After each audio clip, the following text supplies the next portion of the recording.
Hello guys, welcome back again. तो आशा करता हूँ आप सभी अच्छे होंगे, अच्छे से अपने एग्ज़ाम की स्टडी कर रहे होंगे। आपका सेकंड ग्रेड का एग्ज़ाम आने वाला है, तो इसकी रिगार्डिंग मैं कई सारी वीडियोस अपलोड करने वाला हूँ, जिससे आपकी प्रिपरेशन है और स्ट्रॉन्ग हो, अच्छे से आप वहाँ पे कर पाएँ। तो आज हम पढ़ेंगे प्लाज्मोलाइसिस के बारे में, जीव द्रव्य कुंचन। ठीक है, तो ये प्लांट फीजो का पार्ट है। प्लांट फीजो से ऑलवेज क्वेश्चन पूछे जाते हैं, तो ध्यान रखने वाली बात है यहाँ पे कि जीव द्रव्य कुंचन क्या होता है। इससे पहले आपको कुछ पता होना चाहिए कि जब अगर किसी भी, जैसे मान लीजिए ये आपके पास में एक क्या है, पात्र है, और इसमें एक अति पराशरी विलयन रखा हुआ है। कैसा है? अति पराशरी विलयन है। और अति पराशरी विलयन यानी कहने का मतलब क्या है, इसमें विलय की सांद्रता इसमें ज्यादा है। ठीक है, क्या है इसमें? विलय की सांद्रता ज्यादा होने पर अति पराशरी हो जाता है। यहाँ पर बोल सकते हैं विलय की सांद्रता अधिक है तो पराशरण दाब भी ज्यादा होगा। अगर इस प्रकार की विलयन में अगर आप मान लीजिए जैसे किशमिश डाल देते हैं, ये क्या है आपकी किशमिश है, तो इस किशमिश में क्या होगा तो आपको पता है। अ, जब आप एक सिंपल पानी वाले पात्र में अगर किशमिश को डालेंगे, जैसे मान लीजिए दूसरा पात्र है, और आप सभी ये जानते होंगे प्रोसीजर, जब हम किशमिश को रात को भिगोते हैं तो कैसी हो जाती है, वो फूल जाती है। क्यों फूली है? क्योंकि उसमें कौन सी प्रक्रिया हुई है, इसमें हुई है अंतःपराशरण। अंतःपराशरण उसमें हुआ है। अब आपको थोड़ा सा यहाँ पे पराशरण की जो जो आपकी टेक्निक है वो समझ में आना जरूरी है कि पराशरण होता कैसे है। ठीक है, तो जब भिसरण अर्धपारगम्य झिल्ली के माध्यम से होता है तो उस प्रक्रिया को आप बोलते हैं पराशरण। लेकिन यहाँ पे इस पात्र में आप देखिए, यहाँ पे अंतःपराशरण हो रहा है, यानी कि अ, यहाँ पे पानी अंदर की तरफ जा रहा है। ठीक है, तो पानी की सांद्रता कहाँ थी? पात्र में थी। और कम कहाँ थी? इस पदार्थ में थी। तो पानी अपनी अधिक सांद्रता से कम सांद्रता की ओर गया है, लेकिन वो अर्धपारगम्य झिल्ली बीच में आई है, इसलिए इस प्रोसीजर को हम कहते हैं परासरण प्रक्रिया। अब इसमें तो फूल गया है, क्योंकि बाह्य जो विलयन है, जो पानी है सिंपल, वो पदार्थ के लिए कैसा है? अल्प पराशरी विलयन है। तो यहां से एक टर्म निकल के आती है कि किसी भी पदार्थ को अगर अल्प पराशरी विलयन में डालेंगे, कौन से में? अल्प पराशरी विलयन में डालेंगे, तो क्या होता है? तो अल्प पराशरी विलयन में डालने पे क्या होती है, जो पदार्थ है वो फूल जाता है, क्योंकि उसमें पानी अंदर की तरफ जाएगा। ठीक है, अगर अति पराशरी विलयन है, अति पराशरी विलयन में डालने पर पदार्थ, वही पदार्थ कौन सी प्रक्रिया दिखाएगा? यहाँ पे बहिःपरासरण होता है, क्योंकि अब की बार पदार्थ में विलय की सांद्रता बाहर की तरफ ज्यादा है, यानी कि बाहर क्या है, पानी कम है, पदार्थ में पानी ज्यादा है, तो पानी क्या कहाँ से जाएगा? अपनी अधिक सांद्रता से कम सांद्रता की ओर, यानी कि पानी बाहर निकलेगा अब की बार। इस प्रक्रिया को बोलते हैं बहिःपरासरण। कौन सा? बहिःपरासरण। तो अति पराशरी विलयन में पदार्थ को डालने पर वो जैसे किसमिस है, वो क्या क्या हो जाएगी? सिकुड़ जाएगी।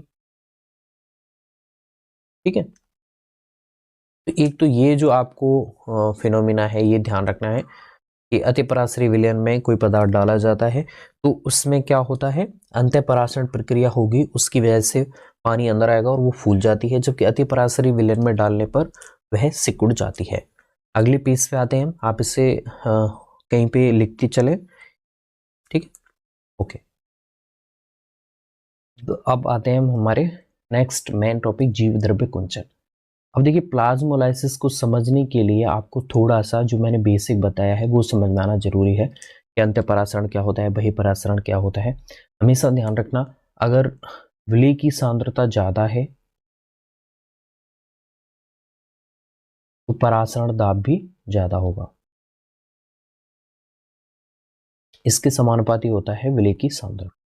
ठीक है, और पानी, एक और चीज ध्यान रखना, हम हमेशा अपने उच्च जल विभव से निम्न जल विभव की ओर गति करता है। ठीक है, यानी कि उच्च जल विभव, जैसे मान लीजिए कोई पात्र है उसमें पानी के अणु ज़्यादा है, शुद्ध जल है तो उसमें पानी के अणु ज़्यादा होंगे, उसका जल विभव ज़्यादा होगा। लेकिन जैसे उसमें विलय मिलाते जाएंगे तो उसका जल विभव कम होता चला जाएगा, उसमें जल के अणुओं की मात्रा कम होती चली जाएगी। एक तो ये चीज़ आपको ध्यान रखनी है, ठीक है। अब हम आगे बढ़ते हैं प्लाज्मोलाइसिस के ऊपर। ओके, तो देखिए मान लीजिए ये आपका पात्र है, पात्र नहीं, जैसे पादप कोशिका को मान लेते हैं। ये एक आपकी पादप कोशिका है, और पादप कोशिका में क्या होता है, बाहर की तरफ कोशिका भित्ति होती है और अंदर की तरफ होती है, जैसे मान लीजिए आपकी कोशिका झिल्ली।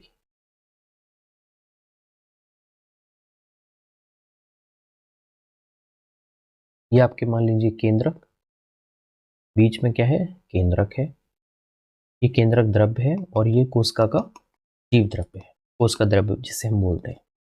देखिए अभी कोशिका कौन सी अवस्था में है, अपनी सामान्य जो अवस्था है यानी कि स्पीत अवस्था है उसमें है। अगर हम इस कोशिका को इसमें डालेंगे, अति पराशरी विलयन में डाल दें, कौन से, अति पराशरी विलयन में डालेंगे, तो मैंने बताया था अति पराशरी विलयन में कौन सी प्रक्रिया होती है,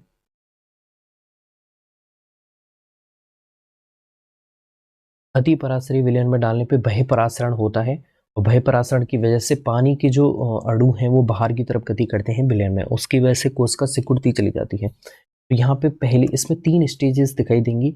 सबसे पहले लिमिटिंग प्लाज्मोलाइसिस दिखाई देगा, लिमिटिंग प्लाज्मोलाइसिस, उसके बाद में आपका इनिशिएटिंग होगा प्लाज्मोलाइसिस, इनिशिएटिंग प्लाज्मोलाइसिस, और सबसे लास्ट में होगा आपकी एविडेंट प्लाज्मोलाइसिस। ठीक है, तो इन 3 फैक्टर के द्वारा लिमिटिंग वाले में क्या होगा, इसमें आपको एक प्रोसीजर पता चलेगा, इनिशिएटिंग में प्रारंभिक हो जाएगा, और इसमें आपको एविडेंट यानी कि पक्का पता चल जाएगा कि यहाँ पे प्लाज्मोलाइसिस शुरू हो गया है। तो सबसे पहले आपको इसको किस में डालना है, अति पराशरी विलयन में डालना है। और पीछे वाली स्लाइड को अगर हम देखें तो अति पराशरी विलयन में क्या हो रहा था, देखिए बह्य पराशर, जैसे किसमिस को हमने किस में डाला, अति पराशरी विलयन था। जैसे मान लीजिए चीनी का पानी है, ये अति पराशरी विलयन हो जाएगा किसमिस के लिए, तो इसमें बह्य पराशरण हुआ था और किसमिस कैसी हो गई थी, सिकुड़ गई थी। इसी तरह से अब क्या होगा, कोशिका भी, अब देखिए ये जो आपकी कोशिका झिल्ली है, ये इसके साथ में कांटेक्ट में बनी हुई है, अपने स्पीत अवस्था में जो पादप की बाहरी स्तर है कोशिका भित्ति के साथ में बनी हुई है, दोनों एक दूसरे पे अपोजिट प्रेशर डालती हैं, ठीक है, और इसकी वजह से एक कोशिका का आकार बना रहता है, ठीक है। लेकिन शुरुआत में जैसे ही जल बाहर की तरफ जाता है तो टर्गर प्रेशर कम हो जाता है, कौन सा प्रेशर, टर्गर प्रेशर कम हो जाता है, और उसकी वजह से जीव द्रव्य है कोशिका भित्ति को बाहर नहीं धकेलता है। जो ये जो वाला जो जीव द्रव्य है ये प्रेशर लगाता था पहले वॉल पे, जिसे हम बोलते थे वॉल प्रेशर, अब इसे बाहर की तरफ, जिससे उसकी स्पीत अवस्था में बना रहता था, लेकिन अब वो बाहर की तरफ उसे धक्का नहीं दे पाएगा, तो इस प्रोसेस को बोलते हैं आप लिमिटिंग प्लाज्मोलाइसिस। दूसरी अवस्था में क्या कहते हैं, अगर और जल बाहर निकलता रहता है तो ये जो रिक्तिका है, ये जो आपका पूरा, इसे मान लीजिए एक रिक्तिका मान लीजिए, केंद्र की रिक्तिका, ये क्या होने लग जाती है, सिकुड़ने लग जाती है, जिसके साथ में जीव द्रव्य भी सिकुड़ता है, ये वाला जीव द्रव्य भी तो सिकुड़ेगा, तो इसके सिकुड़ने से कोशिका भित्ति नहीं सिकुड़ती है, यही तो सिकुड़ रहा है खाली, ये अंदर की तरफ आएगी, ओके। लेकिन कोशिका भित्ति अपने स्थान पे यूं की यूं जमी हुई है, तो इसे जीव द्रव्य कुंचन की द्वितीय अवस्था कहते हैं, या फिर इसे बोलेंगे आप प्रारंभिक जीव द्रव्य कुंचन। और अगर बाह्य परासरण हो रहा है और जल के अणु बाहर निकल रहे हैं, तब तुम्हारे क्या होता है, जीव द्रव्य बहुत ज्यादा सिकुड़ता चला जाता है और भित्ति से बिल्कुल ही अलग हो जाता है। अब ये इस तरह से दिखेगा आपको, ये तो आपकी कोशिका भित्ति है और ये आपकी कोशिका झिल्ली है, ठीक है। अब देखिए कितना दोनों में अंतर आ गया है, इसमें कौन सिकुड़ गया है, कोशिका झिल्ली सिकुड़ गई है, ठीक है। तो इस सिकुड़ी हुई आकृति से आप बता सकते हैं कि ये क्या है, सुस्पष्ट जीव द्रव्य कुंचन है, जिसे हम तीसरी स्टेज भी बोल सकते हैं, एविडेंट प्लाज्मोलाइसिस है। कौन सा है, एविडेंट प्लाज्मोलाइसिस, ठीक है, ओके। तो इस प्रोसीजर से आप पता कर सकते हैं कि प्लाज्मोलाइसिस कैसे चल रहा है, इसका काम क्या होगा। तो देखिए, कोशिका को आकार देता है, एक निश्चित आकार देने के लिए जीवद्रव्य कुंचन सॉरी अगर ये जो प्रेशर बढ़ रहे हैं इसकी वजह से कोशिका को एक निश्चित आकार बना रहता है। ठीक है, देखिए हम प्लाज्मोलाइसिस के महत्व की बात करें, अगर हम इसके महत्व की बात करें तो पहला महत्व तो यही हो जाता है कि इसके द्वारा आप लिविंग सेल और डेड सेल में अंतर पता कर सकते हैं। ठीक है, प्रारंभिक जो जीवद्रव्य कुंचन हुआ था, इनिशिएटिंग प्लाज्मोलाइसिस जो दूसरी अवस्था थी, इसके द्वारा आप किसी भी सेल का परासरण दाब ऑस्मोटिक प्रेशर ज्ञात कर सकते हैं। ठीक है, कोशिका का जो आकार बना रहता है वो क्या होता है, ये इसी के द्वारा होता है, प्लाज्मोलाइसिस के द्वारा ही होता है। अगर बहुत समय तक जीव द्रव्य कुंचित हो जाए तो इसकी अवस्था में जीव द्रव्य क्या हो जाता है, मृत हो जाता है, डेड हो जाता है। ये भी आपको ध्यान रखना है। ये जो आपकी रूट होती हैं, रूट के पास में जब बहुत सारे लवण पड़े रहते हैं तो उसकी अत्यधिक सांद्रता हो जाए लवणों की या फिर रासायनिक उर्वरक की, तो उसकी वजह से वहाँ पे जीव द्रव्य कुंचन हो जाता है और रूट क्या हो जाती है, वहाँ पे मर जाती है। ठीक है, साथ में देखा जाता है कि फ्रेश वाटर में उगने वाले जो पादप हैं समुद्री जल में रखने पर कैसे हो जाते हैं, वो मुरझा जाते हैं।